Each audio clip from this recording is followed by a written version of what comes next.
Le millionnaire trouve la domestique endormie sur l'escalier, et ce qu'il fait choque tous les employés de son manoir.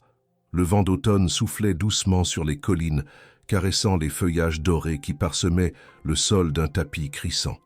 Une légère brume s'élevait encore des vallées, mais les premiers rayons du soleil commençaient à percer, étendant une lueur pâle et dorée sur les pierres anciennes de la vaste demeure du bois. Nichée au cœur d'un domaine isolé dans le sud de la France, la demeure évoquait un passé riche et prestigieux, mais dont les échos se heurtaient au silence pesant de ses couloirs immenses. Chaque matin, à la même heure, André Dubois s'éveillait avant que les horloges ne sonnent. À 62 ans, l'homme d'affaires n'avait plus besoin de réveil. L'habitude suffisait.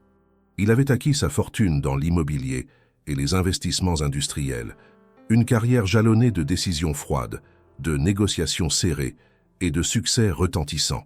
Pourtant, malgré la richesse qui l'entourait, une solitude tenace l'accompagnait désormais.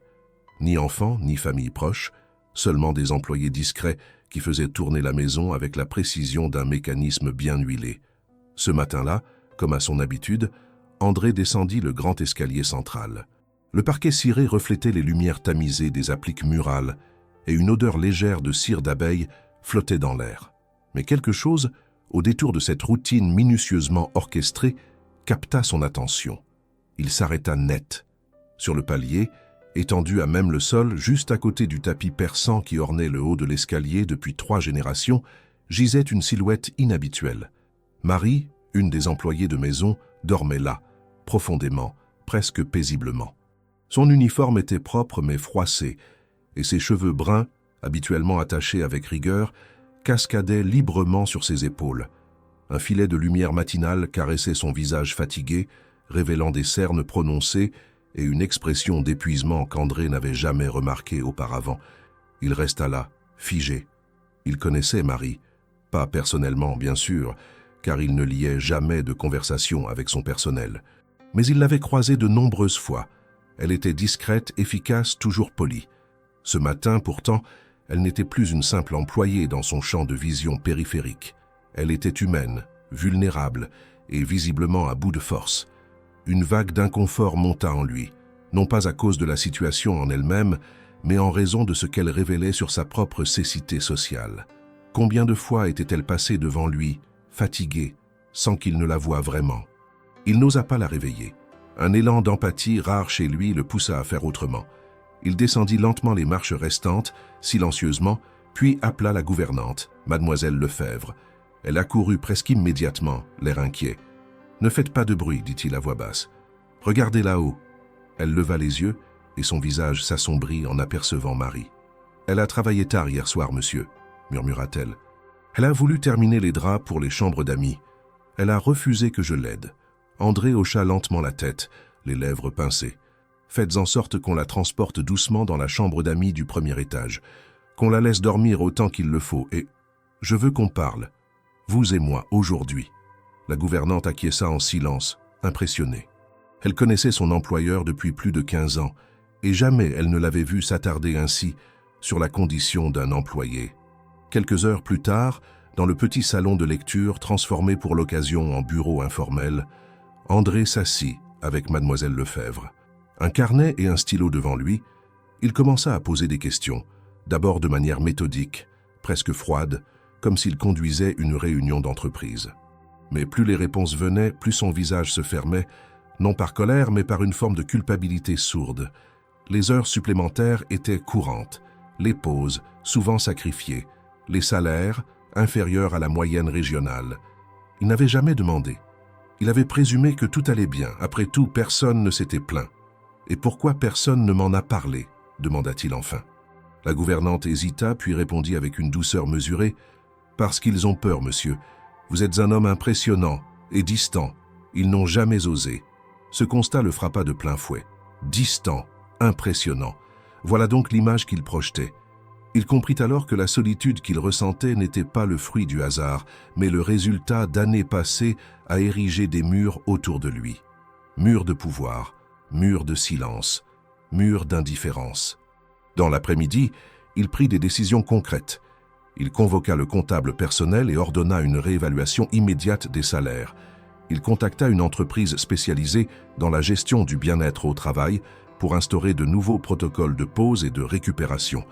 Il rédigea même une note à l'intention de tout le personnel, dans laquelle il exprimait ses regrets et annonçait les changements à venir. Mais c'est en fin de journée qu'il accomplit son geste le plus personnel. Il alla voir Marie. Elle s'était réveillée depuis peu, confuse, persuadée qu'elle serait réprimandée. Mais quand André entra dans la chambre, il tenait une tasse de thé chaud dans une soucoupe qu'il posa lui-même sur la table de chevet. « Ce n'est pas votre faute, dit-il d'un ton calme. C'est la mienne, je n'ai pas regardé, je n'ai pas su voir. À partir de maintenant, tout va changer. » Marie ne sut quoi répondre. Les mots restaient coincés dans sa gorge. Elle hocha simplement la tête, émue.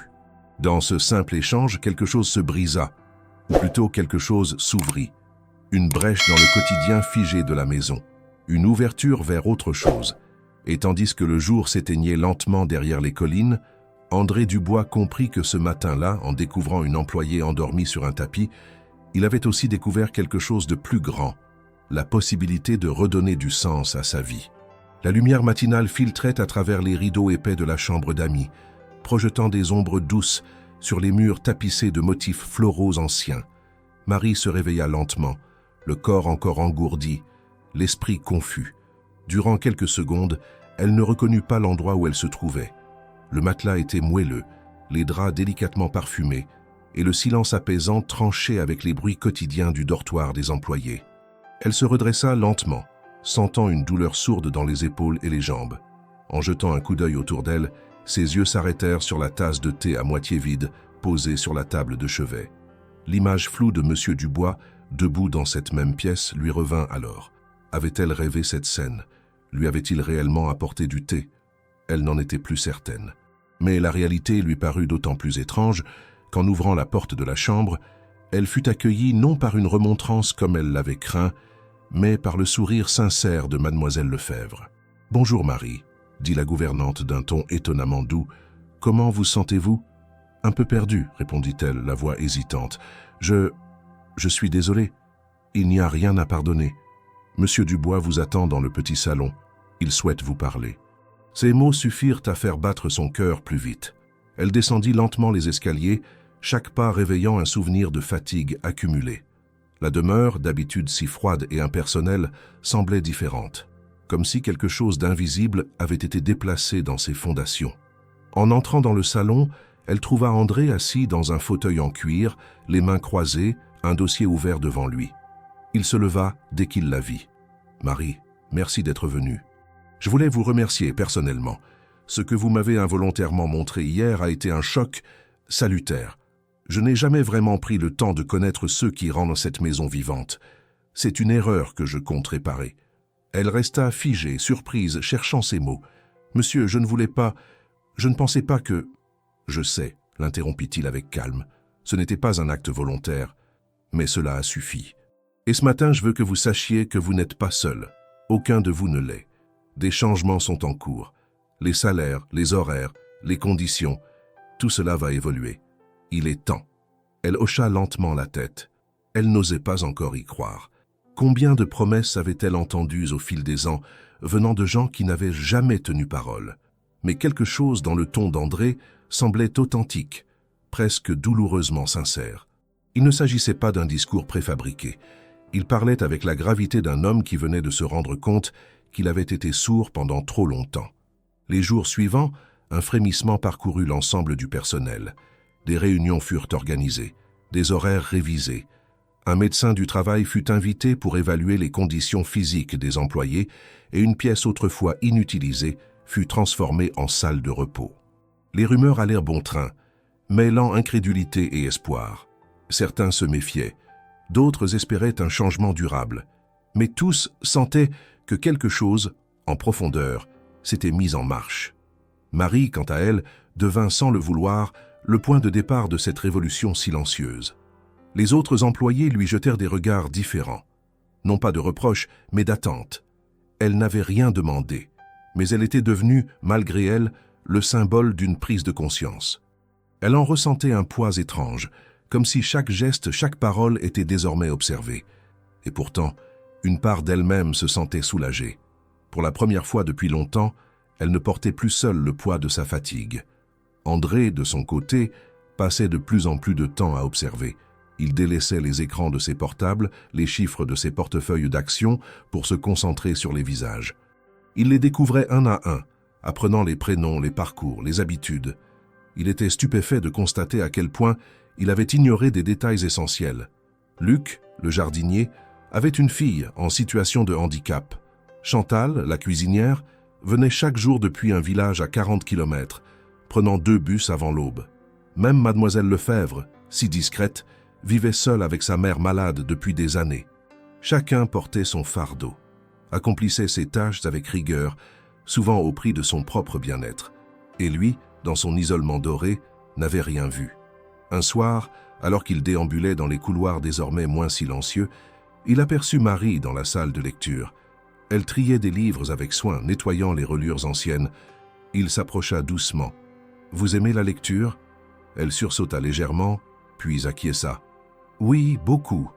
Je lis chaque soir avant de dormir quand j'ai encore un peu d'énergie. Et quel genre de livres préférez-vous ? Les romans historiques. Ils me permettent de m'évader, de voyager dans le passé, de vivre d'autres vies. » André sourit, sincèrement. « Je crois que j'ai quelques ouvrages rares dans ma collection qui pourraient vous plaire. Je vous les apporterai. » Elle le remercia d'un regard, ne sachant que dire. Ce genre de conversation lui semblait irréel. Elle n'aurait jamais imaginé parler ainsi avec son employeur, encore moins partager ses goûts. Petit à petit, une transformation s'opéra non seulement dans les pratiques, mais aussi dans l'atmosphère de la maison. On parlait davantage. On riait parfois.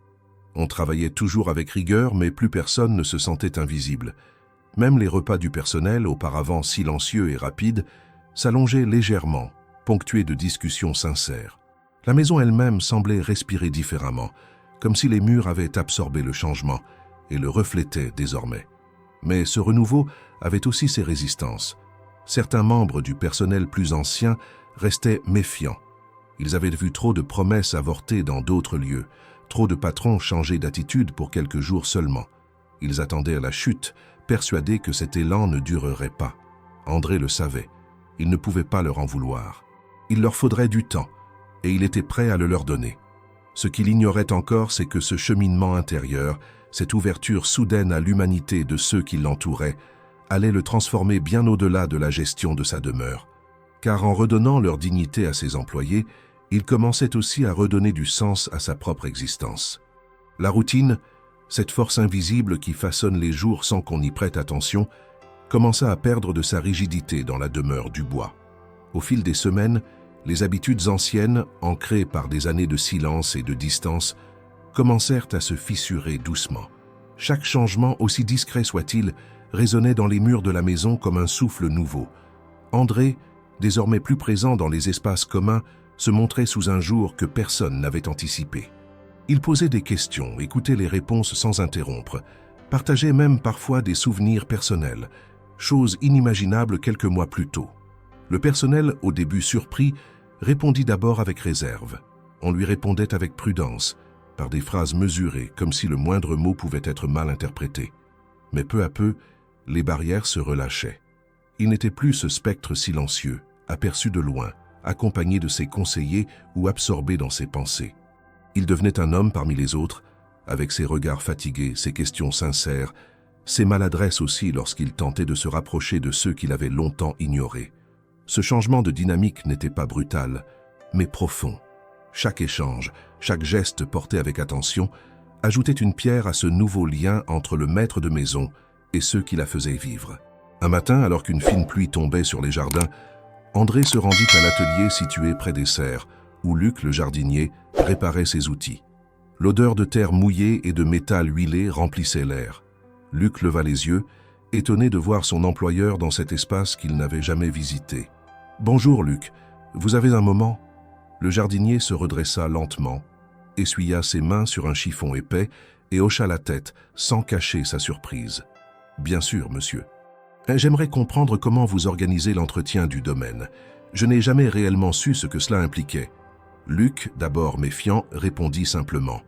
Il parla de la taille des haies, du traitement des arbres fruitiers, des soins aux plantes rares. Mais en décrivant son travail, Il dévoilait aussi son attachement à chaque recoin du parc. Il connaissait les saisons de chaque espèce, les besoins spécifiques de chaque parcelle, les endroits les plus fragiles de la terre. André l'écoutait sans l'interrompre, fasciné par cette connaissance silencieuse qu'il avait sous-estimée. « Vous aimez ce que vous faites », conclut-il. « J'y ai mis 30 ans de ma vie », répondit Luc. « J'ai vu ces arbres grandir.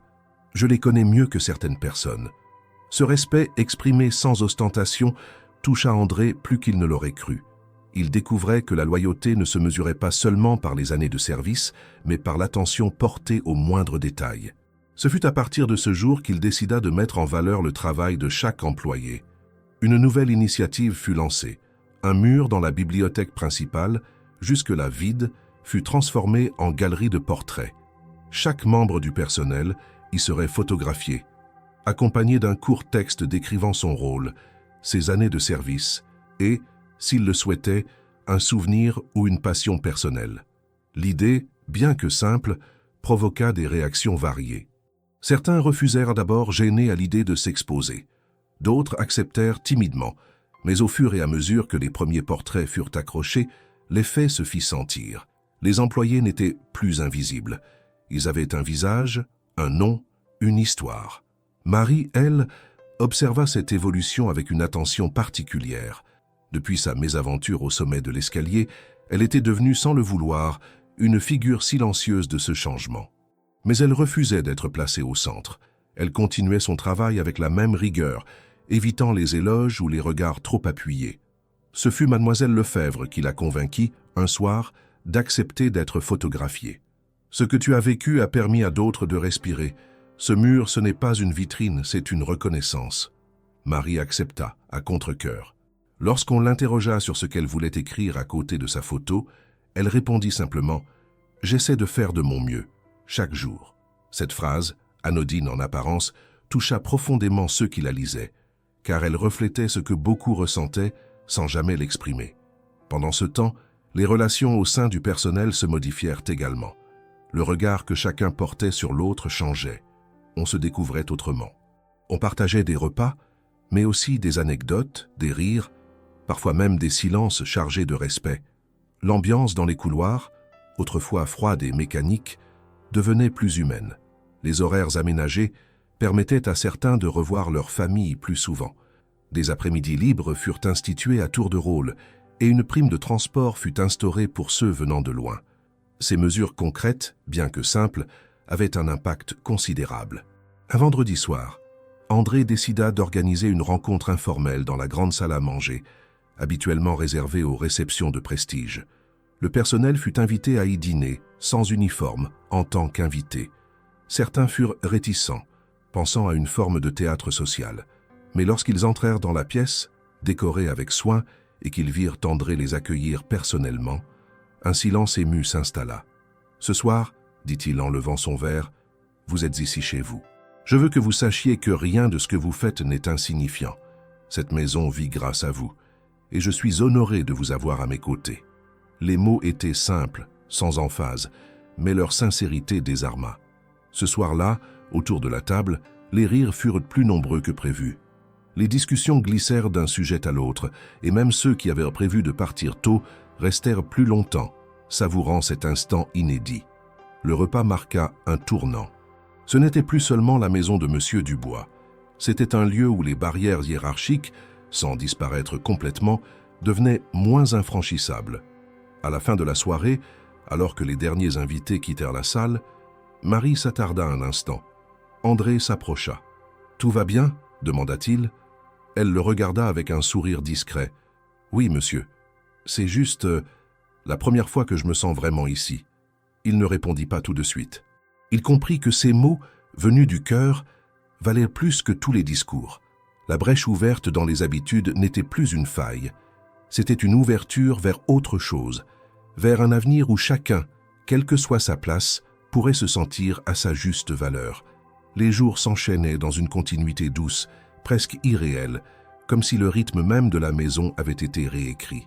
La demeure Dubois, autrefois marquée par une rigueur silencieuse, respirait désormais une forme de tranquillité humaine que personne n'aurait osé imaginer quelques mois plus tôt. Pourtant, malgré cette transformation visible, Il demeurait en chacun des employés, et en André lui-même, des zones d'ombre que la nouveauté ne parvenait pas encore à dissiper. Le passé, même lorsqu'il semblait enterré, avait ses manières subtiles de se rappeler à ceux qui tentaient d'avancer.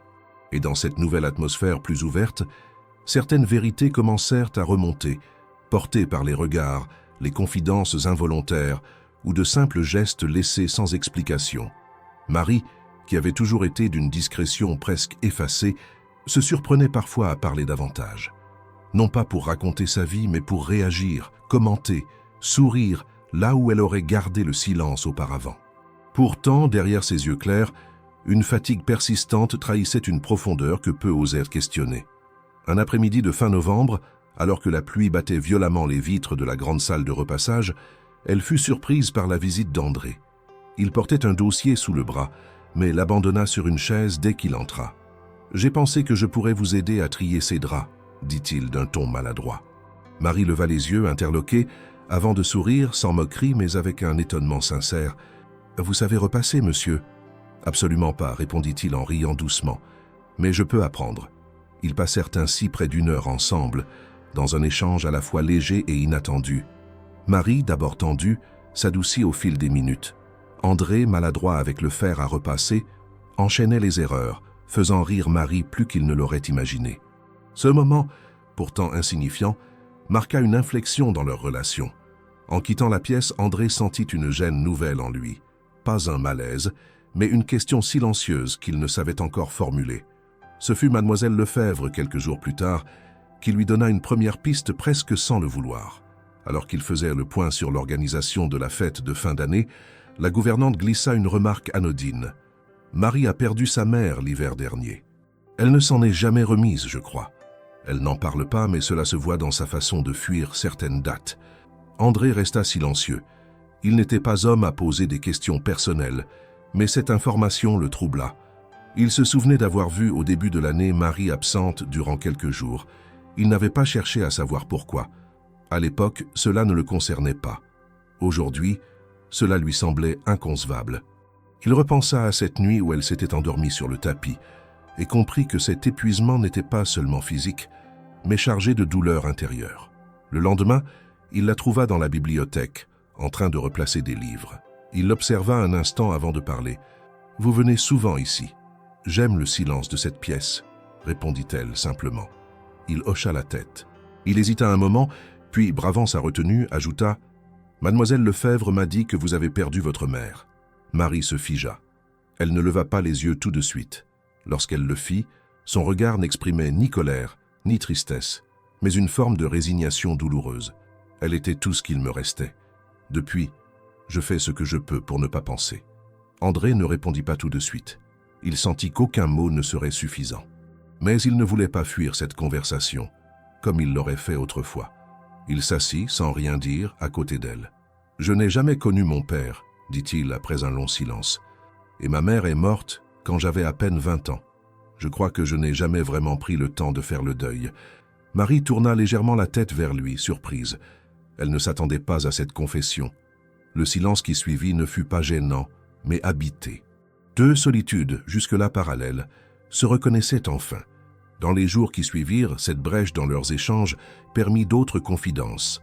Marie raconta peu à peu les longues nuits passées à l'hôpital, les dernières paroles de sa mère, la sensation d'abandon après l'enterrement. Elle ne cherchait pas à s'apitoyer. Elle parlait avec une simplicité nue, comme on se libère d'un poids. André, lui, écoutait. Il ne cherchait pas à consoler, ni à commenter. Il recevait ces mots comme on recueille un secret précieux. Parallèlement, il décida de mettre en place un programme d'écoute psychologique pour les employés. Une psychologue indépendante viendrait une fois par semaine, et chacun pourrait prendre rendez-vous de manière confidentielle. L'initiative fut d'abord accueillie avec réserve, mais plusieurs employés, dont Marie, finirent par y avoir recours. Pour certains, ce fut la première fois qu'ils exprimaient des douleurs longtemps contenues. Pour d'autres, une façon de mettre des mots sur des souffrances anciennes. La maison, dans sa transformation, devenait peu à peu un lieu de soins autant que de travail. André, bien qu'encore maladroit dans certaines interactions, s'investissait de plus en plus personnellement. Il n'était plus ce patron distant qui pilotait depuis l'ombre. Il devenait un homme présent, concerné, parfois ému, toujours attentif. Cela ne signifiait pas qu'il avait changé du tout au tout, mais il avait entamé un chemin intérieur dont il ne connaissait pas encore l'issue. Un soir, alors qu'il regardait les flammes danser dans la cheminée de son bureau, il repensa à une phrase de sa mère, prononcée bien des années auparavant. « La richesse sans partage n'est qu'un poids ». Il ne l'avait jamais comprise à l'époque. Elle résonnait aujourd'hui avec une force nouvelle. Ce qu'il construisait dans cette maison au fil des jours n'était pas une charité déguisée, ni une opération de conscience tranquille. C'était une reconstruction, une réparation, peut-être même une forme de rédemption qu'il n'avait jamais su nommer. Et dans cette reconstruction, Marie tenait une place particulière, non pas comme une muse ou une figure idéalisée, mais comme une présence réelle, ancrée, humaine. Elle lui montrait, sans le vouloir, que même les existences marquées par la douleur pouvaient trouver un écho, une reconnaissance, parfois même une forme d'apaisement. Ce lien, encore fragile, encore silencieux, devenait l'un des piliers invisibles de cette nouvelle vie qu'ils bâtissaient ensemble, chacun à sa manière, dans le cœur battant de cette vieille maison française. La fin de l'automne s'accompagnait d'un vent plus mordant, balayant les longues allées bordées de cyprès du domaine du bois. Le ciel gris semblait peser sur les toits d'ardoise de la grande demeure, mais à l'intérieur, une agitation douce animait les couloirs. Depuis quelques jours, une rumeur circulait discrètement entre les membres du personnel. André préparait un dîner spécial, mais cette fois, ce ne serait pas une réception mondaine comme les autres, ni un banquet pour investisseurs étrangers. Non, il avait insisté pour que ce repas soit uniquement en l'honneur des employés, un moment d'intimité et de reconnaissance, organisé non dans les cuisines ou les espaces de service, mais dans la salle à manger principale, celle qui n'accueillait que les grandes occasions. Lorsque la nouvelle fut confirmée par mademoiselle Lefebvre, les réactions furent variées. Certains souriaient avec enthousiasme, curieux de cette initiative inédite. D'autres restaient plus réservés, se demandant s'il ne s'agissait pas d'un simple geste de façade, une manière de renforcer l'image d'un patron bienveillant sans réelle intention de continuité. Marie, elle, resta silencieuse. Elle savait qu'André n'était pas un homme de gestes vides. Depuis leur série de conversations dans la bibliothèque, elle avait compris qu'il portait un regard neuf sur les gens qui l'entouraient, même s'il se heurtait parfois à ses propres maladresses. Mais un dîner dans cette salle à manger somptueuse représentait plus qu'un symbole. C'était une transgression de l'ordre établi, une main tendue dans un lieu jusqu'alors interdit. Le jour venu, les employés reçurent des invitations manuscrites glissées sous leurs portes. L'écriture d'André était soignée, légèrement inclinée vers la droite, et chaque carte portait un mot personnalisé. À Marie, il avait écrit « Pour tout ce que vous êtes, et pas seulement pour ce que vous faites ». Elle resta longtemps à fixer ces mots, émue et troublée. Ils résonnaient d'une manière étrange, presque dangereuse. Elle les replia soigneusement et les rangea dans le tiroir de sa table de chevet comme un secret trop intime pour être exposé. Lorsque le soir tomba, la maison s'illumina d'une chaleur inhabituelle. Des chandeliers furent disposés sur la grande table, les couverts en argent poli brillaient sous la lumière douce et une musique de chambre discrète résonnait entre les murs. Les employés arrivèrent un à un, vêtus de leurs plus beaux habits, parfois empruntés pour l'occasion. L'ambiance était à la fois solennelle et fragile. Personne ne savait vraiment comment se comporter. Était-ce un repas professionnel? Une cérémonie? Une fête? André entra le dernier, vêtu d'un costume sobre, sans cravate. Il prit le temps de saluer chacun personnellement, serrant les mains, échangeant quelques mots simples, mais toujours sincères. Lorsqu'il se dirigea vers Marie, leurs regards se croisèrent un peu plus longtemps. Il n'y eut pas de parole, seulement un léger mouvement de tête. Ce silence, à cet instant précis, valait plus que n'importe quel discours. Lorsque tous furent assis, André prit la parole, debout au bout de la table. Sa voix était claire, posée, dénuée de toute affectation. « Ce soir, je ne vous accueille pas en tant qu'employé, mais en tant que compagnon de route. Depuis des années, vous travaillez dans cette maison avec une rigueur admirable.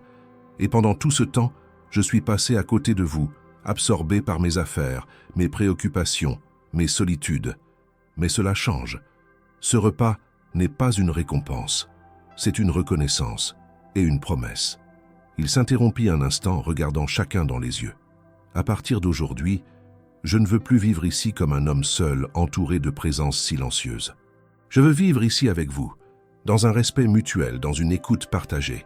Ce que nous avons commencé ensemble ces derniers mois ne doit pas s'arrêter. Il doit s'amplifier, devenir un nouvel équilibre. Le silence qui suivit fut dense. Certains baissèrent les yeux touchés, d'autres hochèrent la tête discrètement. André s'assit et le repas commença. Le dîner fut long, ponctué de conversations qui gagnaient peu à peu en spontanéité. Le vin coulait doucement, les plats défilaient avec élégance. Pour la première fois, les murs de cette salle majestueuse résonnaient des voix familières, de rires étouffés, de confidences partagées à voix basse. Il y avait dans l'air une forme de gratitude silencieuse, un sentiment rare de communauté retrouvée. Les clivages hiérarchiques semblaient s'effacer, non par obligation, mais par reconnaissance mutuelle. Au cours du repas, André engagea plusieurs discussions personnelles. Il s'intéressa aux enfants des employés, à leurs projets, à leurs aspirations. Il écoutait, questionnait, prenait des notes mentales. Il ne cherchait pas à diriger la soirée, mais à la vivre pleinement. Il comprenait enfin que ces gens n'étaient pas seulement ceux qui nettoyaient ses vitres, cuisinaient ses repas ou entretenaient ses jardins. Ils étaient des individus entiers, avec des vies complexes, des douleurs cachées, des rêves modestes ou immenses. Marie resta relativement en retrait. Elle parlait peu mais observait beaucoup. Elle regardait André non plus comme un patron, mais comme un homme en reconstruction. Elle percevait ses hésitations, ses élans, ses efforts pour combler les fossés qu'il avait lui-même creusés. Une partie d'elle-même voulait l'encourager, l'accompagner dans ce cheminement, mais une autre résistait, encore échaudée par les années de silence et d'indifférence. Elle savait que les blessures du passé ne disparaissaient pas en une soirée, aussi belle soit-elle. Lorsque le dessert fut servi, André leva une nouvelle fois son verre, mais cette fois, il ne parla pas. Il regarda Marie. Elle comprit aussitôt.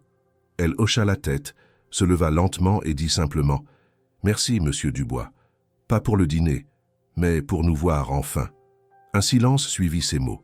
Puis des applaudissements éclatèrent, pas des applaudissements de convenance. Des applaudissements sincères, émus, reconnaissants. Ce fut le moment le plus fort de la soirée. Un instant suspendu où chacun comprit que quelque chose de rare venait de se produire. Une fracture du quotidien, une ouverture vers une autre manière de vivre ensemble. La nuit avançait. Peu à peu, les invités quittèrent la salle, repus, émus, silencieux pour certains. André resta un moment seul, debout, regardant la pièce se vider. Il n'était pas triste. Il était habité d'une paix nouvelle, fragile mais réelle. Pour la première fois depuis longtemps, il avait le sentiment d'être à sa place, non pas en tant que maître des lieux, mais en tant qu'homme parmi les autres. Marie passa près de lui. Il l'arrêta doucement. « Vous avez trouvé les mots justes, dit-il. Je n'ai fait que dire ce que nous ressentons tous. Est-ce que je peux continuer à apprendre ?» demanda-t-il. Elle le regarda longuement. « Si vous continuez à écouter, oui. » Puis elle s'éloigna, le laissant seul avec ses pensées, dans cette salle à manger redevenue vivante, témoin d'un moment qu'aucun d'eux n'oublierait jamais. Le matin qui suivit le dîner marqua un tournant invisible, mais puissant, dans la maison du bois. Les sourires étaient plus naturels, les gestes plus lents, comme si chacun voulait prolonger l'élan chaleureux de la veille. Le personnel reprenait ses tâches quotidiennes avec une énergie nouvelle, non pas issue d'un miracle, mais d'un apaisement partagé. André, lui, se leva plus tôt que d'habitude. Il se sentait habité d'une curiosité vive, presque juvénile. Il voulait comprendre ce qu'il n'avait jamais pris le temps de découvrir, les objets de sa propre maison, ce qu'ils cachaient, ce qu'ils disaient, ce qu'ils avaient conservé malgré son indifférence. Il commença par le grenier. Un vaste espace poussiéreux que seul le personnel d'entretien visitait à l'occasion, pour y déposer des objets anciens ou inutilisés. Personne ne l'avait vu s'y aventurer depuis des années. Lorsqu'il ouvrit la trappe et monta les marches de bois grinçantes, une odeur de vieux papier, de bois sec et de tissu oublié l'enveloppa. La lumière matinale filtrait par une lucarne sale, créant des halos pâles dans l'obscurité. Des malles, des étagères branlantes, des piles de cadres désuets remplissèrent l'espace. André s'avança lentement, guidé par une intuition sourde. Ce n'était pas la nostalgie qui le poussait, mais le besoin d'explorer ce qu'il avait laissé en marge de sa vie. Il ouvrit d'abord une valise en cuir, aux bords râpés, couverte de poussière. À l'intérieur, des vêtements anciens, sans valeur apparente. En dessous, un album photo. Il le feuilleta sans empressement. Des images en noir et blanc de ses grands-parents, puis de ses parents, posant fièrement devant la maison à différentes époques. Il reconnaissait le sourire figé de sa mère, le regard dur de son père. Il referma l'album sans émotion. Ce passé-là lui était familier. Il poursuivit sa fouille, tirant une boîte en fer blanc d'une étagère branlante. Elle était fermée par une ficelle. En la défaisant, il découvrit des lettres, soigneusement rangées, classées par date. Il s'assit sur une vieille chaise pliante et commença à lire. Les premières missives étaient banales, des correspondances entre cousins, des remerciements, des invitations. Puis, au fond de la boîte, une enveloppe attira son attention. Elle portait son nom écrit d'une écriture fine et tremblante. Il la reconnut immédiatement. C'était celle de sa mère. La date, inscrite au coin, le frappa, 2 jours avant sa mort. Ses mains tremblèrent en l'ouvrant. Il n'avait jamais su que cette lettre existait. Il l'examina un instant, comme si le simple contact du papier suffisait à convoquer un fantôme. Puis il lut. « Mon cher André, je ne sais pas si cette lettre te parviendra, mais je ressens le besoin de t'écrire. La vie t'a fait dur plus vite que je ne l'aurais souhaité. Je t'ai vu courir après la réussite, après des choses qui ne te ressemblaient pas encore. J'aurais voulu te protéger, mais je crois que je n'en ai pas eu la force. J'ai mes torts et tu as les tiens, mais ce n'est pas ce qui importe. Ce que je veux que tu saches, c'est que derrière ton silence, ta distance, j'ai toujours senti quelque chose de beau, quelque chose de blessé, mais d'authentique. Ne laisse pas la solitude t'endurcir davantage. N'oublie pas que tu as le droit d'être fragile, et que même ceux qui travaillent pour toi méritent d'être vus, compris, aimés. Avec tout mon amour, maman. » À mesure qu'il lisait, les mots le transperçaient comme des lames douces. Il relut la lettre plusieurs fois. Elle n'était ni longue ni complexe, mais chaque phrase résonnait avec une vérité qu'il avait longtemps refusé d'entendre. Il resta là, dans le grenier, assis sur sa chaise bancale, la lettre dans les mains, pendant ce qui lui sembla une éternité. Ce qu'il avait construit depuis des mois, ce cheminement vers l'écoute et l'ouverture, prenait soudain une autre dimension. Il comprit que cette transformation n'était pas née seulement de l'épuisement de Marie ou d'un dîner émouvant. Elle avait commencé bien avant, peut-être à l'instant même où cette lettre avait été écrite, scellée, puis perdue dans le silence. Lorsqu'il redescendit, la boîte à la main, il croisa Marie dans le hall. Elle portait un panier de linge propre et s'apprêtait à monter l'escalier. En le voyant, elle s'arrêta. « Vous allez bien ?» demanda-t-elle doucement. Il la regarda, les yeux encore embués, mais sans gêne. Pour la première fois, il ne masqua rien. « J'ai retrouvé une lettre de ma mère.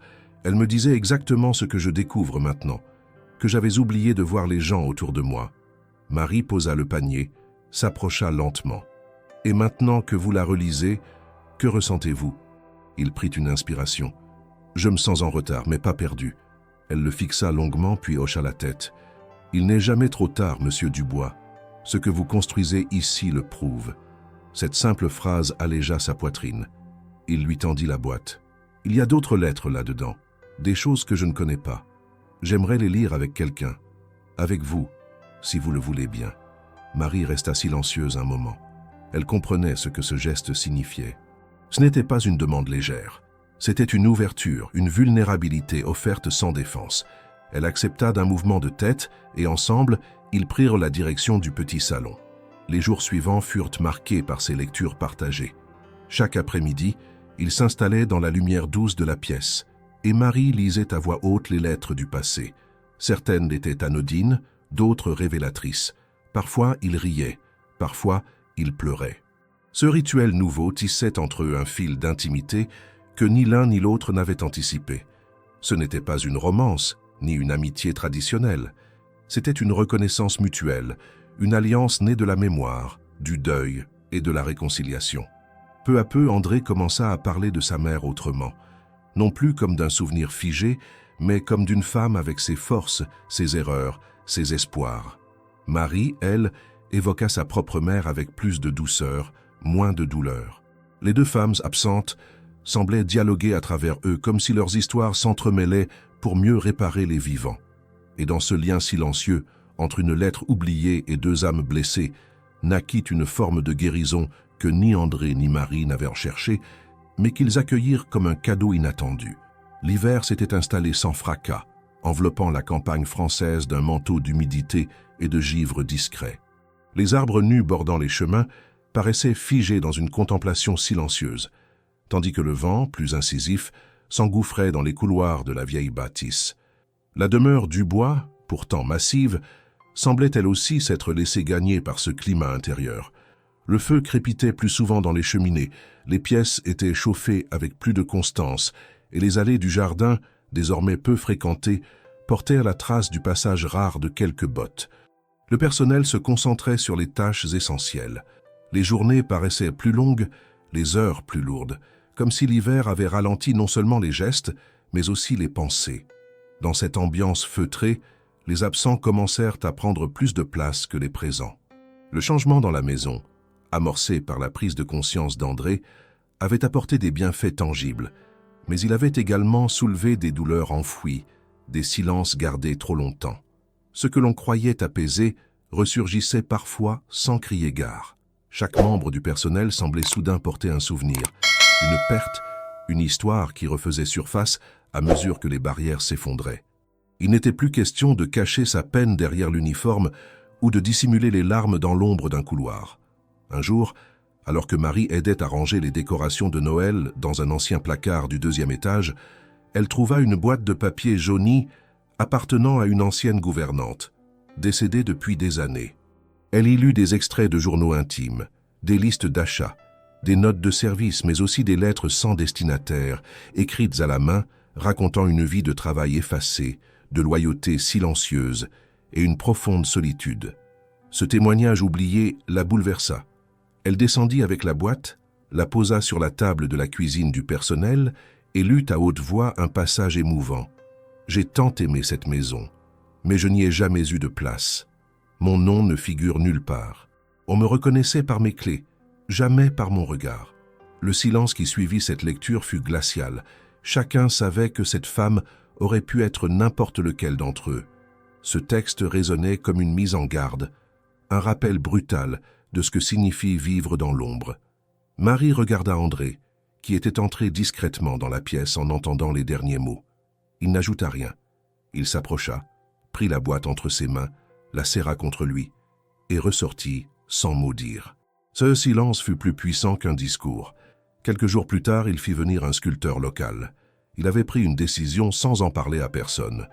Devant l'entrée des cuisines, il fit installer une plaque en pierre, gravée avec les noms de tous les employés ayant travaillé dans la maison depuis 3 générations, retrouvés dans les archives ou transmis par les plus anciens.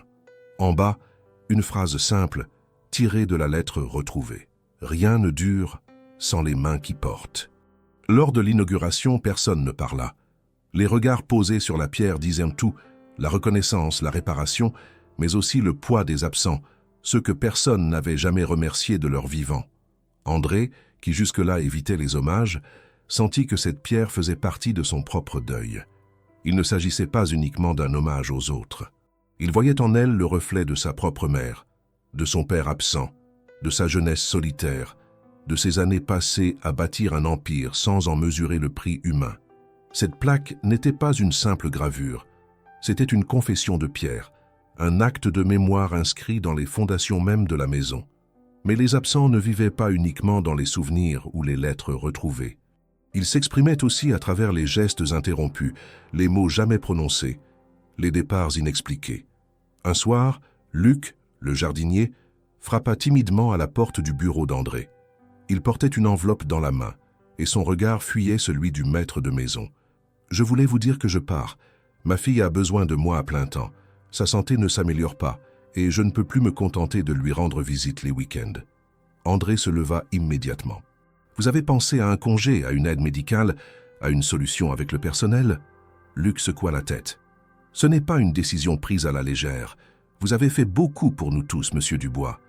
Mais il est temps pour moi de rentrer dans ma propre maison, d'être un père, pas seulement un employé. » André, touché, sentit une boule dans la gorge. Il n'avait jamais prévu ce départ. Il s'était attaché à Luc sans le dire, comme à une constante silencieuse, une présence rassurante dans l'équilibre fragile de la maison. « Vous êtes ici chez vous, Luc. Vous le resterez. Merci, monsieur. Je le crois. » Et c'est ce qui rend ce départ plus facile à supporter. Le lendemain, tous les employés se réunirent dans les jardins pour lui dire au revoir. Marie lui offrit un petit carnet relié de cuir où chacun avait écrit un mot, un souvenir, un remerciement. Luc le serra fort contre lui, les larmes aux yeux, et partit sans se retourner. Son départ laissa un vide, que même les sourires ne suffisaient pas à combler. Les absents ont cette manière étrange de peser sur les lieux, non par leur manque, mais par l'empreinte qu'ils laissent derrière eux. Et plus la maison devenait humaine, plus elle semblait se souvenir. André comprit alors que sa mission ne se limitait plus à réparer les torts passés, ni à améliorer le quotidien. Il lui fallait aussi créer une mémoire vivante, une mémoire partagée, où les histoires de chacun seraient transmises, non pas dans l'indifférence, mais dans la parole, le souvenir, la célébration. Il mit en place une chronique mensuelle, distribuée à tous les membres du personnel, racontant l'histoire d'un ancien employé, d'un événement du passé, d'un moment oublié. C'était une manière de dire « Vous avez existé, vous comptez ».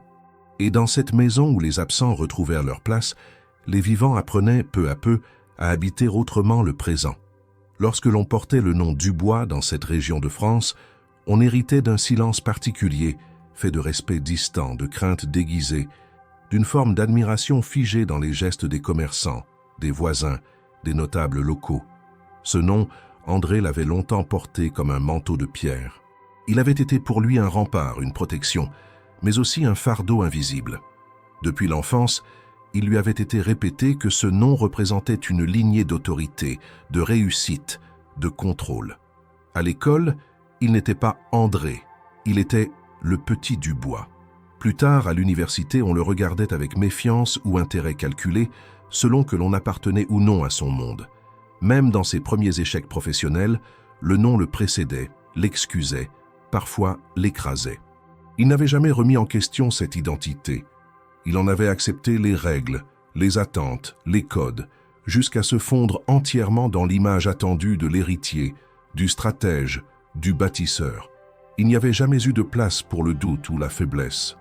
Il ne fallait pas seulement réussir, il fallait le faire avec distance, avec assurance, sans failles apparentes.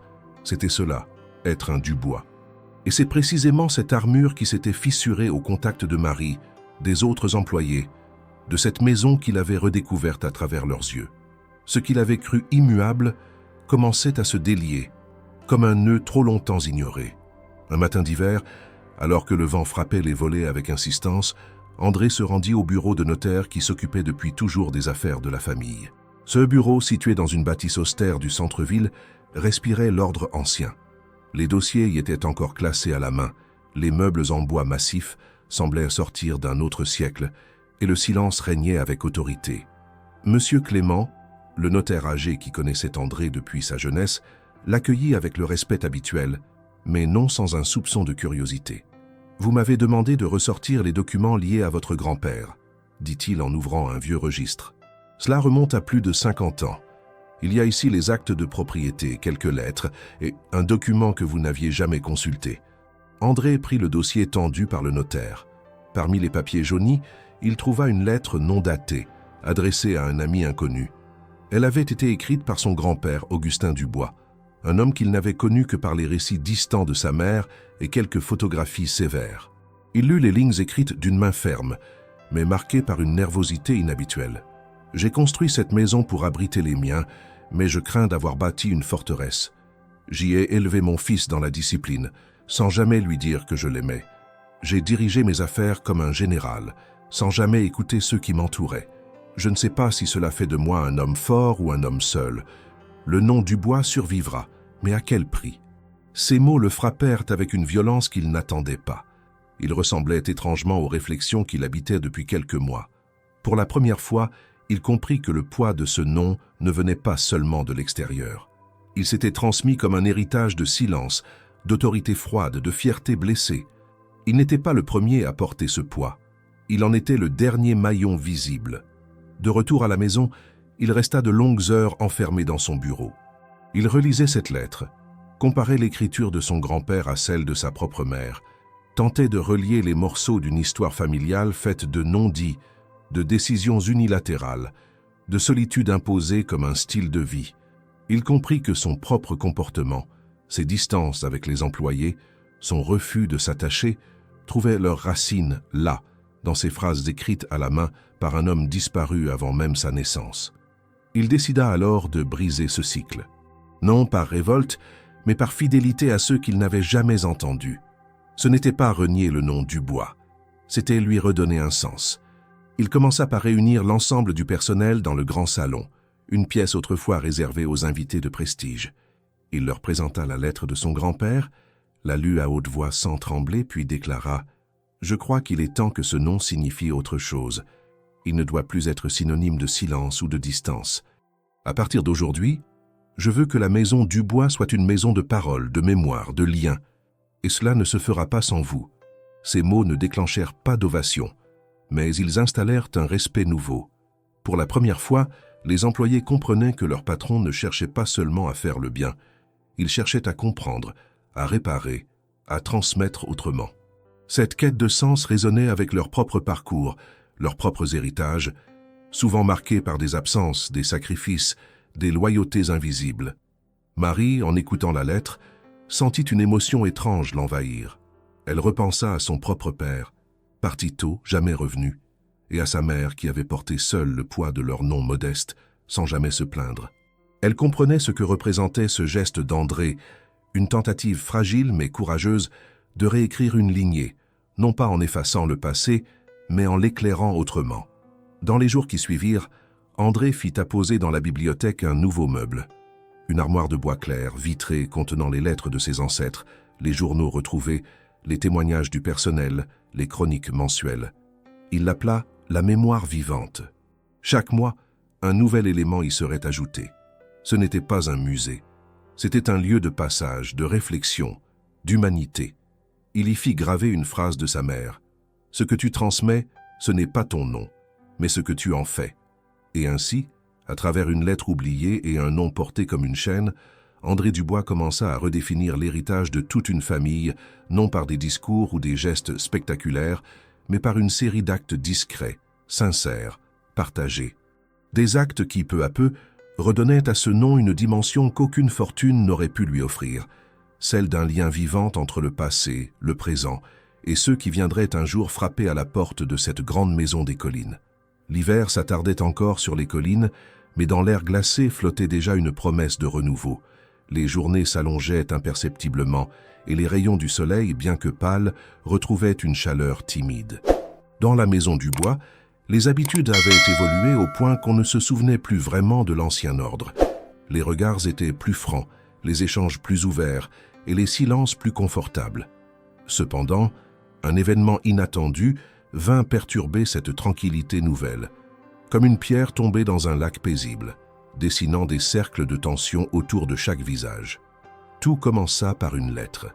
Cette fois, ce n'était ni une lettre ancienne retrouvée dans un grenier, ni un mot manuscrit chargé de mémoire. C'était une enveloppe blanche, envoyée par voie postale, au nom d'André Dubois, sans expéditeur. Il la trouva un matin sur le plateau de courrier, au milieu de catalogues et de factures. L'écriture sur l'enveloppe était inconnue, mais étrangement familière dans sa simplicité. Lorsqu'il l'ouvrit, il découvrit un feuillet court, sec, direct. « Monsieur Dubois, il est temps pour moi de revenir. Je ne réclame rien, seulement une conversation. Vous me devez au moins cela, Claire. » Il lut ces mots plusieurs fois sans réagir. Claire. Il n'avait plus prononcé ce prénom depuis plus de 20 ans. C'était un nom que l'on enterre dans une boîte, que l'on évite, que l'on remplace par des souvenirs flous. Et pourtant, en une phrase, tout revint. Claire, son ancienne compagne, la seule femme avec laquelle il avait envisagé un temps de partager une vie au-delà des chiffres et des contrats, une femme au regard vif, aux idées tranchantes, à la voix douce, mais ferme. Leur relation, commencée dans l'élan de la jeunesse, s'était terminée dans le silence et la douleur étouffée par les priorités d'André, par sa peur de l'engagement, par sa volonté obsessionnelle de tout contrôler, même ce qui ne se contrôle pas. Il n'en parla à personne, pas même à Marie, avec qui il avait pourtant tissé une relation de confiance unique. Il garda cette lettre dans la poche intérieure de son manteau, l'y replia chaque soir, comme un rappel secret de quelque chose qu'il n'avait jamais terminé. Et puis une semaine plus tard, Claire arriva. Elle ne prévint pas. Elle se présenta un matin, à la grille du domaine, vêtue d'un manteau gris, les cheveux attachés en un chignon sobre, les traits un peu plus marqués, mais toujours empreints de cette élégance naturelle qu'il n'avait jamais oubliée. Ce fut Lucille, la nouvelle jardinière qui l'aperçut en premier et avertit la gouvernante. Lorsqu'André fut informé de sa présence, il sentit une tension soudaine dans sa poitrine, mélange de crainte, de curiosité et d'une émotion qu'il n'identifia pas tout de suite. Il la fit entrer sans cérémonie, la conduisit lui-même dans le petit salon et ferma la porte. Claire ne parla pas immédiatement. Elle observa la pièce, s'arrêta devant la bibliothèque, posa sa main sur le dossier d'un fauteuil. Enfin, elle se tourna vers lui. « Ce lieu n'a pas changé, dit-elle. Il a changé plus que tu ne peux l'imaginer. Peut-être, mais toi, as-tu changé ?» La question posée avec calme le désarma. Il hésita à répondre. Il aurait pu parler des lettres retrouvées, de la transformation de la maison, du mur des souvenirs, des repas partagés avec le personnel, de Marie et de tout ce qu'elle avait réveillé en lui. Mais rien de cela ne semblait suffisant à expliquer ce qu'il était devenu. Alors il répondit avec sincérité. « Je suis en train de changer. Je ne sais pas encore si c'est assez. » Claire s'assit sans attendre d'invitation. Elle sortit un petit carnet de son sac, le posa sur la table. André le reconnut immédiatement. C'était un journal qu'il lui avait offert, des années auparavant, vierge. Elle y avait écrit, visiblement. Il ne demanda pas à le lire. « Je n'attends rien de toi, dit-elle. Je voulais simplement te voir, comprendre, savoir si tu avais appris quelque chose du vide que tu as laissé. » Il la regarda longuement. « J'ai appris. Trop tard pour nous, peut-être, mais pas trop tard pour ceux qui vivent encore sous ce toit. Tu parles de ta maison comme d'un lieu vivant. C'est nouveau, parce qu'elle l'est devenue. Elle l'était peut-être déjà, mais je ne le voyais pas. » Leurs échanges durèrent plus d'1 heure. Ils évoquèrent le passé sans colère, avec une forme de mélancolie apaisée. Claire raconta sa vie après leur séparation, les choix qu'elle avait faits, les pertes, les doutes, les reconstructions. Elle avait aimé de nouveau, avait été blessée, avait trouvé sa voie dans un travail social auprès de femmes en difficulté. Elle disait ces choses sans vanité, sans chercher à prouver quoi que ce soit. André, lui, écoutait. Pour la première fois, il écoutait cette femme comme il aurait dû le faire des années auparavant. Lorsque Claire se leva pour partir, elle posa une main légère sur le bras d'André. Il n'est jamais trop tard pour se souvenir. Mais souviens-toi que certains silences ne peuvent être réparés, seulement compris. Elle sortit sans se retourner. Il resta là, seul dans la pièce, le carnet toujours sur la table. Il ne l'ouvrit pas. Ce n'était pas à lui de le lire. Dans les jours qui suivirent, il se montra plus silencieux, plus réfléchi. Les employés le remarquèrent, mais ne posèrent pas de questions.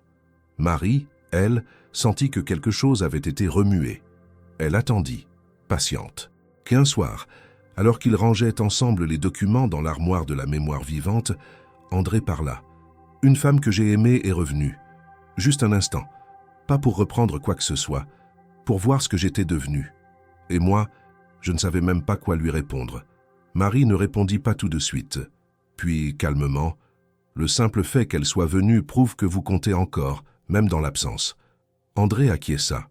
Il comprenait désormais que les visages du passé ne disparaissent jamais vraiment. Ils restent en nous, veillants, questionnants, exigeant parfois que nous devenions meilleurs que ce que nous étions lorsqu'ils nous ont quittés.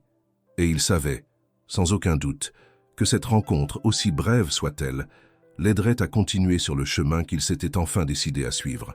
Le printemps s'annonçait timidement. Dans les jardins de la demeure du bois, les premières pousses perçaient les terres encore humides, et les branches frémissaient sous la caresse du vent tiède. La nature s'extirpait de l'engourdissement hivernal avec lenteur, comme si elle hésitait à croire en la fin du froid. Ce frémissement silencieux se reflétait étrangement dans la maison elle-même. Il y régnait une tension douce, presque imperceptible, comme un pressentiment suspendu. Depuis la visite inattendue de Claire, André s'était replié sur lui-même sans pour autant se refermer. Il semblait traverser une introspection plus profonde encore, comme s'il explorait en lui des couloirs qu'il n'avait jamais osé visiter.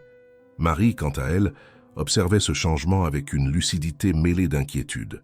Leur relation, née d'une série de hasards et de confidences partagées, avait pris une dimension qu'aucun des deux n'aurait pu prévoir. Ce n'était pas de l'amour au sens habituel, ni de l'amitié simple.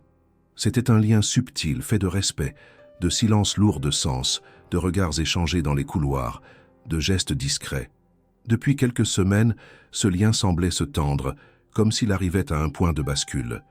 Ni l'un ni l'autre ne le nommait, mais chacun en sentait la présence. comme une tension dans l'air, palpable sans être visible.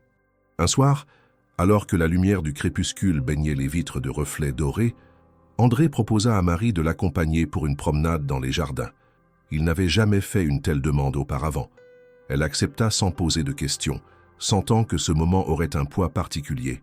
Ils marchèrent longtemps en silence, longeant les haies taillées, observant les bourgeons encore timides. Puis, arrivé près du vieux banc de pierre sous le grand chêne, André s'arrêta. « J'ai toujours évité cet endroit, murmura-t-il. Il me rappelle mon père. Il venait ici seul pour fumer et réfléchir. Moi, je n'ai jamais su ce qu'il pensait. Il parlait peu et quand il parlait, c'était pour donner des ordres. » Marie s'assit lentement sur le banc. Elle ne le regardait pas directement, mais son écoute était totale. « Vous avez beaucoup changé, monsieur Dubois, mais je crois que vous portez encore en vous le poids de ces silences. »« J'ai peur, » admit-il. « Peur de me rapprocher des gens et de ne pas savoir comment les garder, ou pire, de les blesser en croyant bien faire. » Elle tourna alors son visage vers lui. « Vous ne pouvez pas éviter la douleur simplement en vous isolant. Les liens sont fragiles, oui, mais ils sont ce qui nous maintient debout. Vous avez déjà commencé à créer quelque chose ici. Ne fuyez pas ce que vous êtes en train de devenir. » Il la regarda longuement, sans répondre. Il comprenait la vérité de ces mots, mais les intégrer demandait un courage qu'il cherchait encore en lui. Le vent soulevait doucement les feuilles mortes, comme une invitation à lâcher prise. Il s'assit à son tour. « Marie, est-ce que vous avez déjà envisagé de partir d'ici ?» demanda-t-il soudain presque à voix basse. Elle haussa les sourcils, surprise. « Pourquoi cette question ?»« Parce que je me rends compte que je m'habitue à votre présence. Trop, peut-être. Et je ne veux pas que cette maison devienne une cage pour vous, comme elle l'a été pour d'autres avant. » Marie soupira longuement et ramassa une feuille au sol, la frottant entre ses doigts. « J'ai pensé partir, oui, avant, quand je me sentais invisible. Mais depuis quelques mois, ce lieu a changé, pas seulement grâce à vous, mais parce que chacun y a mis un peu plus de lui-même. Aujourd'hui, je me sens utile et vivante, et cela vaut bien plus que n'importe quel ailleurs. » Ces mots apaisèrent quelque chose en lui. Il ne répondit pas tout de suite. Il se contenta de rester là, assis à ses côtés, respirant l'air frais du soir, les épaules moins lourdes, le cœur un peu plus ouvert. Les jours suivants, leur proximité devint plus visible. Les employés de la maison le remarquèrent. On les voyait parfois échanger quelques mots dans le jardin ou partager un café dans l'ancien bureau transformé en salle de lecture. Il n'y avait rien d'ostentatoire, rien qui dépasse la pudeur, mais une forme d'intimité discrète, difficile à ignorer. Certains commençaient à murmurer, à s'interroger, mais personne n'osait commenter ouvertement. Il y avait du respect dans les regards, mêlé à une certaine curiosité. Un matin, alors qu'André préparait un discours pour une réunion avec des partenaires extérieurs, il demanda à Marie de le relire. Elle accepta, s'installa dans un fauteuil et lut attentivement. Le texte était bien écrit, mais froid, distant, trop formel. « C'est précis, oui, mais cela ne dit rien de vous, constata-t-elle. On sent la maîtrise, pas l'émotion. » Il la fixa, un peu déstabilisé. « Et tu crois que je devrais montrer mes émotions à ces gens ? Pas toutes, mais un peu au moins. Ils doivent comprendre que vous n'êtes plus le même homme, que cette maison n'est plus un monument figé, mais un lieu habité. » Il réfléchit longuement. Puis il reprit sa feuille, la déchira calmement et recommença à écrire. Cette fois, il laissa les phrases venir plus naturellement. Il parla de transmission, de mémoire, de responsabilité humaine. Lorsqu'il eut terminé, il tendit la nouvelle version à Marie. Elle sourit, satisfaite. « Là, oui, là on vous entend vraiment. » Ce moment marqua un pas de plus dans leur complicité. Il ne s'agissait plus seulement d'un lien né du passé, ni d'une alliance dans la gestion de la maison. C'était autre chose. Une forme de confiance profonde, presque intime, une reconnaissance réciproque qui grandissait sans précipitation, mais avec une clarté indéniable. Pourtant, ni l'un ni l'autre ne mettaient de mots sur cette évolution. Ils savaient, tous deux, que nommer les choses pouvait parfois les figer ou les rompre. Ils avançaient avec prudence, conscients de la fragilité de ce qu'ils construisaient. Mais dans cette lenteur, il y avait une force, celle de deux êtres blessés, mais déterminés à ne pas répéter les erreurs du passé. Et dans le silence des couloirs, dans les bruissements discrets du printemps qui s'éveillait, on sentait que quelque chose de rare était en train de naître. Quelque chose que ni les titres, ni les anciennes douleurs, ni les regards extérieurs ne pourraient éteindre. Une lumière douce, fragile, mais tenace, au cœur même de la maison du bois. Le monde extérieur, pendant longtemps, n'avait été qu'un lointain écho dans la demeure du bois. Isolée sur les collines, protégée par ses grilles, ses bois, ses traditions, elle semblait figée dans un autre temps. Les journaux arrivaient chaque matin, lus distraitement. Les nouvelles y entraient comme on laisse passer une brise sans jamais en ressentir vraiment les effets.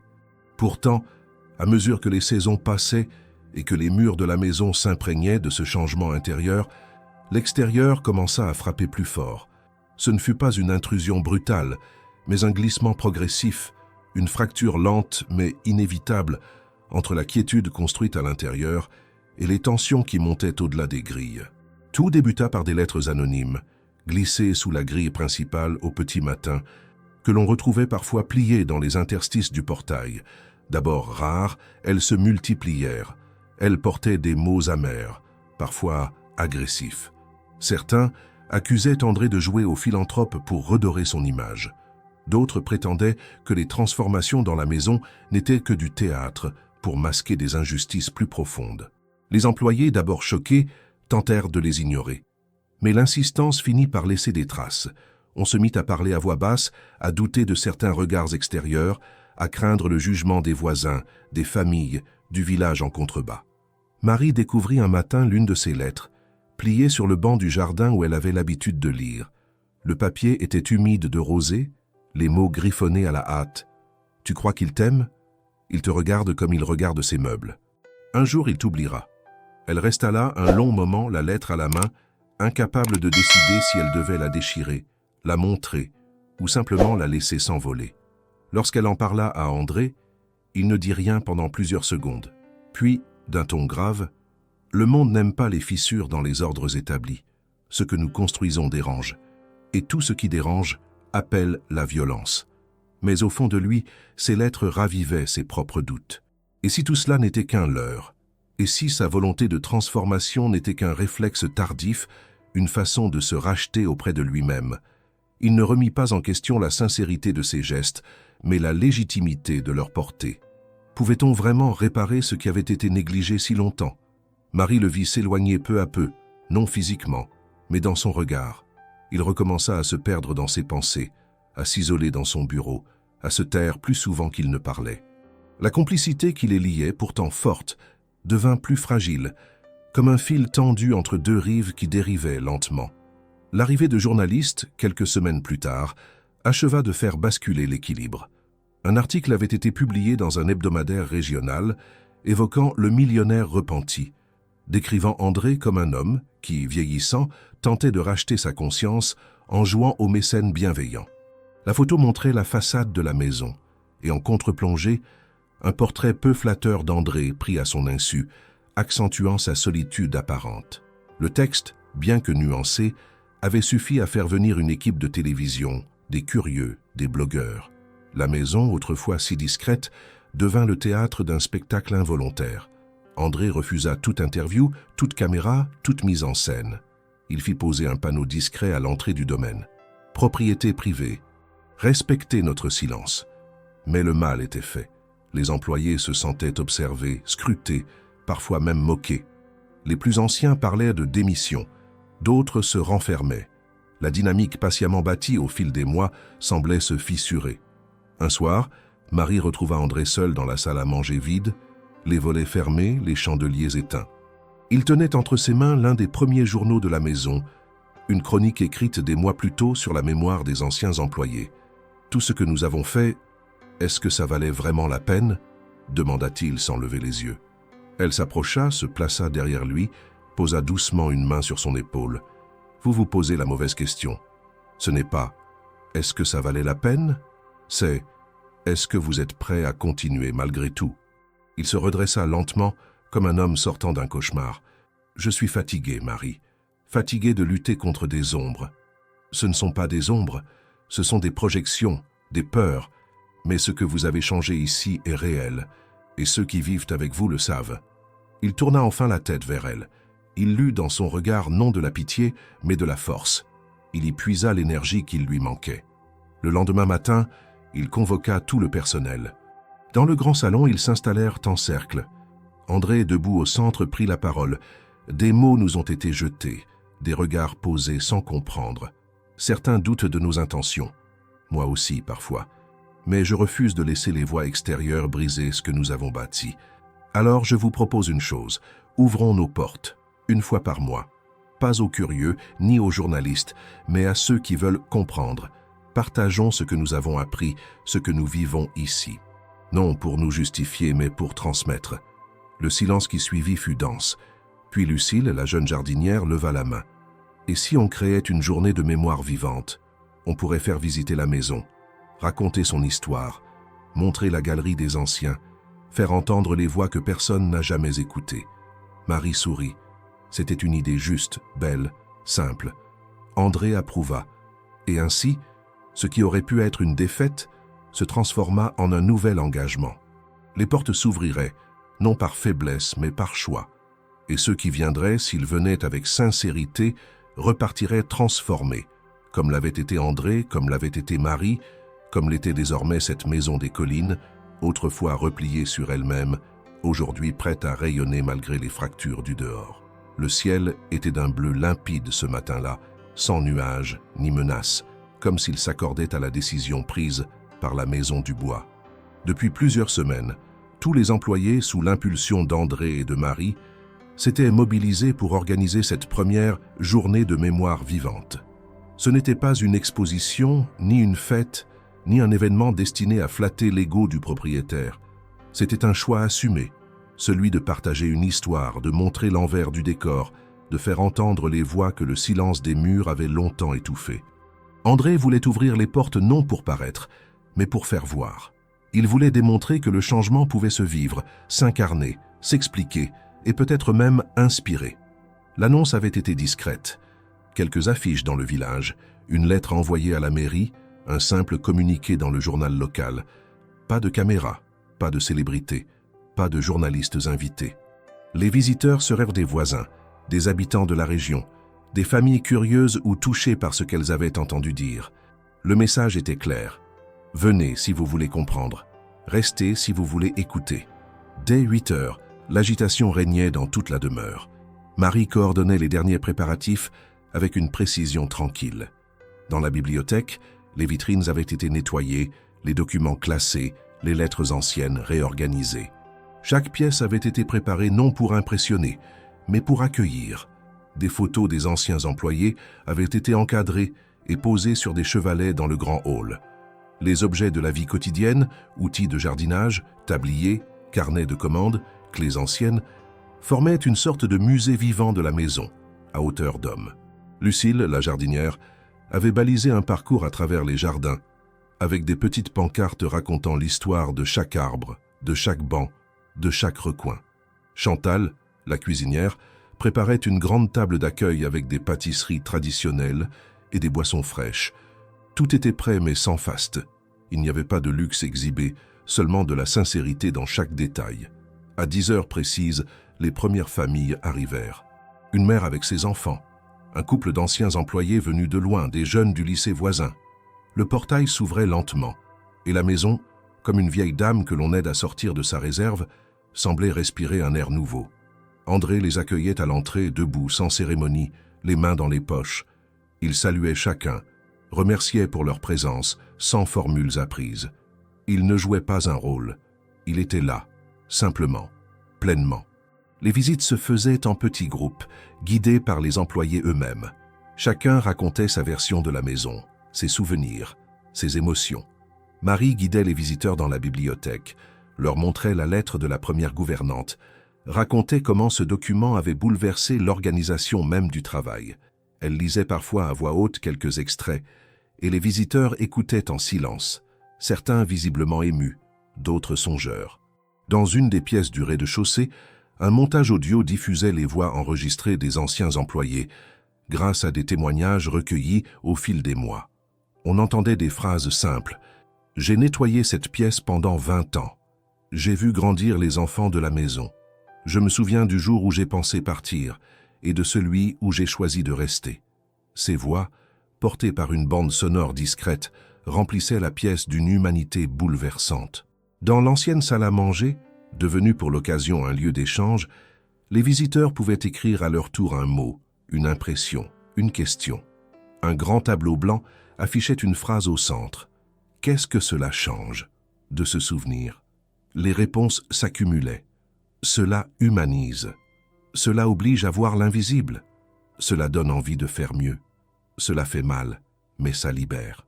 Au fil de la journée, la maison accueillit plus de 100 personnes. Les couloirs, autrefois calmes, résonnaient de pas, de voix, de rires parfois, de silences émus. Personne ne parlait fort. Il y avait dans l'air une forme de respect, presque sacré, pour ce qui se déroulait ici. Ce n'était pas une démonstration de pouvoir, mais un témoignage d'humanité. André, d'abord inquiet, observait depuis l'arrière. Il craignait que l'ouverture déforme l'intention. Mais il vit très vite que tout prenait forme avec justesse. Il vit des enfants écouter avec sérieux les récits de Lucille. Il vit une vieille dame s'attarder devant le portrait de son mari, autrefois jardinier ici, et murmurer « Il aurait été fier de voir ça ». Il vit Marie, droite, calme, pleine de cette lumière qu'elle portait en elle sans le savoir. En fin de journée, alors que les derniers visiteurs prenaient le chemin du retour, André monta sur les marches du perron. Il n'avait rien prévu, mais sentait qu'il devait dire quelque chose. Les employés s'étaient regroupés dans l'allée. Certains étaient fatigués, mais tous semblaient animés d'une énergie nouvelle. Il leva légèrement la voix. « Je ne pensais pas que cette idée trouverait autant d'écho. Merci à vous pour votre engagement, votre sincérité. Ce que vous avez montré aujourd'hui n'est pas la beauté de cette maison, mais la vôtre. Et c'est cela que les gens emporteront avec eux. » Il marqua une pause, puis plus bas. « J'ai construit tant de choses dans ma vie. Mais c'est ici, avec vous, que j'ai appris ce que cela signifie vraiment d'habiter un lieu. » Marie s'approcha, se plaça à ses côtés. Il la regarda. Ils ne dirent rien, mais leur silence fut compris. Quelque chose avait été posé, là, entre eux, entre tous, comme une pierre fondatrice. Ce n'était pas la fin d'un chemin, mais le début d'une nouvelle forme de lien, plus solide, plus clair, plus vrai. Lorsque la nuit tomba, la maison retrouva son calme. Mais ce calme n'était plus celui de l'indifférence ou de l'oubli. C'était celui d'une maison qui savait désormais qu'elle avait une histoire à transmettre et des voix pour la raconter. Une maison ouverte, vulnérable, mais debout. Une maison, enfin, à l'image de ceux qui la faisaient vivre. La première gelée d'hiver recouvrait déjà les branches nues des arbres qui entouraient la demeure du bois. Un silence dense et immobile s'était installé dans l'air, comme si le froid avait figé les battements du monde. Les pas crissaient sur le gravier givré du jardin, les vitres embuées reflétaient la lumière pâle du matin et les cheminées fumaient sans interruption, diffusant dans la maison une chaleur constante, douce, presque protectrice. Tout semblait tourner au ralenti, mais au cœur de cette lenteur, un changement plus profond, plus irréversible, s'annonçait. Car cette saison-là ne serait pas comme les précédentes. Ce serait celle de la fin, celle du passage. Depuis plusieurs semaines, André Dubois montrait des signes de fatigue inhabituels. Il se déplaçait plus lentement, ses traits étaient plus tirés, et son regard, bien que toujours vif, semblait plus souvent tourné vers l'intérieur que vers le monde. Il ne s'en plaignait pas. Il n'aimait pas alarmer, ni attirer l'attention sur lui. Mais Marie, attentive, avait vite compris que quelque chose n'allait pas. Elle le voyait s'isoler davantage, rester des heures dans la bibliothèque ou dans son bureau, relisant des lettres, feuilletant des carnets, comme s'il cherchait à classer ses souvenirs avant qu'ils ne s'échappent. Un jour, alors qu'elle venait lui apporter une tisane, elle le trouva assis devant la grande fenêtre donnant sur le sud, celle par laquelle on voyait les collines disparaître à l'horizon. Il tenait une enveloppe dans la main, mais ne la lisait pas. Il regardait simplement dehors, le front contre la vitre froide. « Vous êtes malade », murmura-t-elle, plus comme une constatation que comme une question. Il tourna la tête lentement vers elle, esquissant un sourire triste. « Je le suis, oui. Les médecins ont mis un mot dessus. Un de ces noms compliqués qui veulent dire qu'on n'a plus beaucoup de temps. » Elle ne répondit pas tout de suite. Elle posa la tisane sur la table, s'approcha puis s'assit face à lui. « Vous auriez pu me le dire. Je ne voulais pas que la maison tourne autour de ma disparition. J'ai passé trop de temps à faire tourner les choses autour de moi. » Il y avait dans sa voix une sérénité étrange. Il n'était ni résigné ni abattu. Il était lucide. Et dans cette lucidité, il avait trouvé une forme de paix. Marie resta auprès de lui tout l'après-midi. Ils ne parlèrent pas beaucoup. Ils se contentaient d'être là, ensemble, dans ce salon baigné de lumière hivernale. Elle comprenait qu'il ne voulait pas de lamentation, ni de promesses impossibles. Il voulait simplement que tout continue, que la maison vive, que les voix qu'il avait aidé à libérer ne se taisent pas après son départ. Dans les jours qui suivirent, André convoqua tour à tour chacun des employés. Il les reçut dans le petit bureau qu'il avait aménagé au rez-de-chaussée, entouré des portraits des anciens, des lettres encadrées, des objets qui racontaient l'histoire de chacun. Il ne leur disait pas qu'il partait. Il leur parlait de l'avenir. Il demandait des conseils, écoutait des idées, validait des projets. Il laissait des consignes, mais pas des ordres. Il construisait la suite sans lui, avec eux. À Marie, il confia la gestion complète de la maison. Il la nomma officiellement responsable du domaine, mais le fit avec une simplicité désarmante, sans cérémonie. Il lui tendit simplement une clé en argent, ancienne, lourde, la même que son grand-père portait toujours à la ceinture. Elle est à vous maintenant, pas pour diriger seule, mais pour continuer à écouter. Marie prit la clé, émue. Elle comprit alors que tout ce qu'ils avaient traversé ensemble, tous ces mois de transformation, de douleur, de mémoire partagée, convergeaient vers ce moment. Il lui faisait confiance, pas comme un patron à une employée, comme un homme à une âme sœur d'un autre ordre, une complice, une égale. Le dernier mois d'André fut paisible. Il ne quitta presque plus la maison, mais recevait chaque jour des lettres, des visites discrètes, des gestes d'affection sincères. La première journée de mémoire vivante avait marqué les esprits, et de nombreuses personnes, touchées, tenaient à lui exprimer leur gratitude. Il répondait à chacun, dictait ses réponses à Marie, qui les écrivait avec soin, à la main, comme il le souhaitait. Il mourut un matin de janvier juste avant l'aube. La maison était silencieuse. Marie était auprès de lui. Il ne dit rien. Il serra sa main une dernière fois, regarda par la fenêtre, puis ferma les yeux. Il ne lutta pas. Il partit comme il avait appris à vivre, lentement, avec retenue, mais dans une vérité profonde. La nouvelle de sa mort fut annoncée avec sobriété. Il n'y eut pas de grande cérémonie publique, ni de discours officiel. Il avait laissé des instructions claires, un adieu discret dans les jardins de la maison, entouré de ceux qui avaient partagé son quotidien. Ce fut une cérémonie simple. Chacun déposa un objet symbolique près de l'arbre qu'il aimait tant, le grand chêne près du banc. Une lettre, une fleur, un outil, un dessin. Marie y laissa la clé en argent, désormais gravée de ses initiales, comme un pont entre les générations. Après la cérémonie, la maison ne se referma pas. Au contraire, elle devint un lieu vivant, encore plus qu'avant. Les journées de mémoire vivante continuèrent. On y parlait d'André, bien sûr, mais pas comme d'un homme parfait. On racontait ses erreurs, ses silences, ses combats intérieurs, et surtout, sa volonté de réparer.